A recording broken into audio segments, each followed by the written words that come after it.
There has been a massive surge into the healthcare sector this month, to the tune of around 800 million. This is something we haven't seen in years.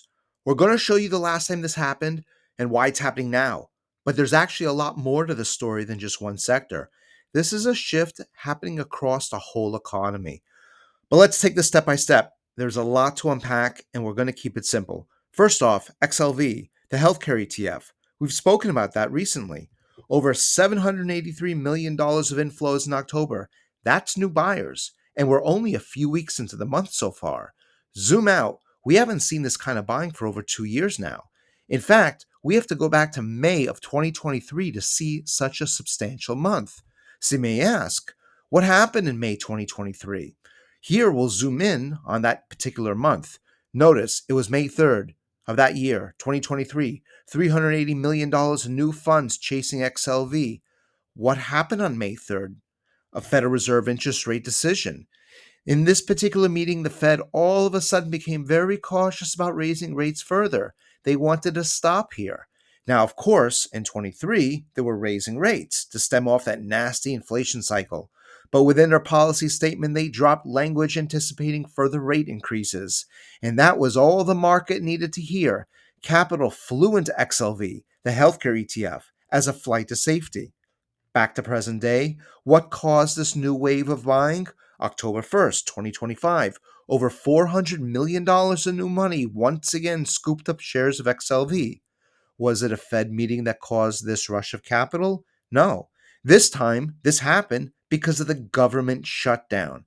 Here, the Wall Street Journal reports a surge of money flowing into the drug stocks, another flight to safety. But this buying was not just contained in XLV. This month, $220 million has flown into XBI. That's a biotech ETF. Biggest round of purchases since February of last year. Take a look at the two healthcare ETFs together. Healthcare is demand that is inelastic. We always need it, even when the economy is bad. That's what makes it a great defensive play against market uncertainty. But there's a lot more going on this month than just healthcare. There's a growing divergence in housing. XHB, that's a homebuilder ETF, investing in new housing projects and the like. That lost 131 million this month. That's not good. But XLRE is up. That's a real estate investment trust ETF. In fact, that's the fifth consecutive month of gains. Compare the two. Home builders on the left, real estate investments on the right. Home builder stocks losing traction, real estate investments gaining. How could this be? What's the difference between XHB and XLRE? XHB on the top, that holds names like Lennar, home builders. They create new housing projects and are dependent on economic growth. XLRE on the bottom holds real estate investment trusts. They collect rent from office space, shopping malls, apartment buildings. It's not a high flyer, but their dividends all of a sudden look very attractive when the economy begins to cool. We're witnessing a flight to safety just within the housing market. We've written about this phenomenon in our Substack newsletter, link in the description. But wait, there's more. Prices are rising. This could be a good thing or a bad. But inflation or economic growth, that's the question. Here, XME, a metals and mining ETF, with surging gold and silver prices, this is where you want to be. Well, the flow of funds agrees. $256 million has purchased XME just this month. Buyers of this degree haven't jumped in over 2 years.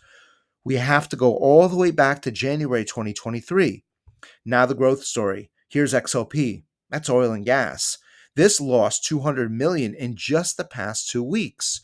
So it really is a tale of two economies. Gold is surging as a result of surging prices, surging inflation that is. Oil can't find a bid with a growing anticipation of an economic slowdown. There are more outflows that we should make note of as well in the cyclicals. They move with the economy.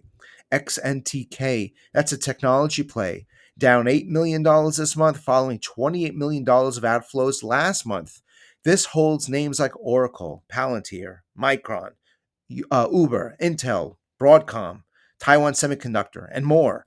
There's also significant outflows in the industrials, XLI that is. losing 32 million this month so far. That's the first negative month since April of this year. This includes the very cornerstones of our economy, names like General Electric, Caterpillar, Boeing, ADP, Honeywell, and more. And there's a subtle but growing trend amount of defensive plays. Here we created a basket of XLV, healthcare, XLU, utilities, and XLP, staples. Notice the negative months are rising.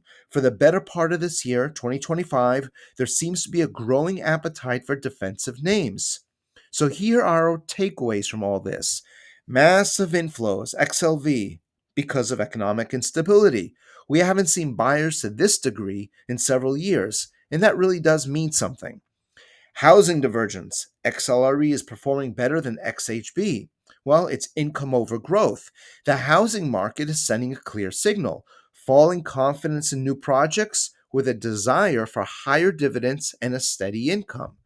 Rising prices, but rising prices in XME over XOP. That's inflation over growth. Prices are rising, but not for good reasons. When gold outpaces oil, that says something about the nature of prices and the nature of the economy.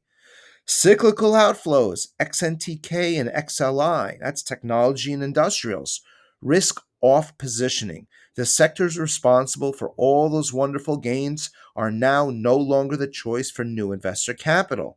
Defensive inflows, that's XLV, XLU, XLP, healthcare, utility, staples. It's a flight to safety. Defense is the place to be. Speaking about the defensive plays, we wrote extensively about this very topic just recently. Check out our Substack newsletter. I think you'll find it quite interesting. We hope this has been helpful. We look forward to seeing you back soon.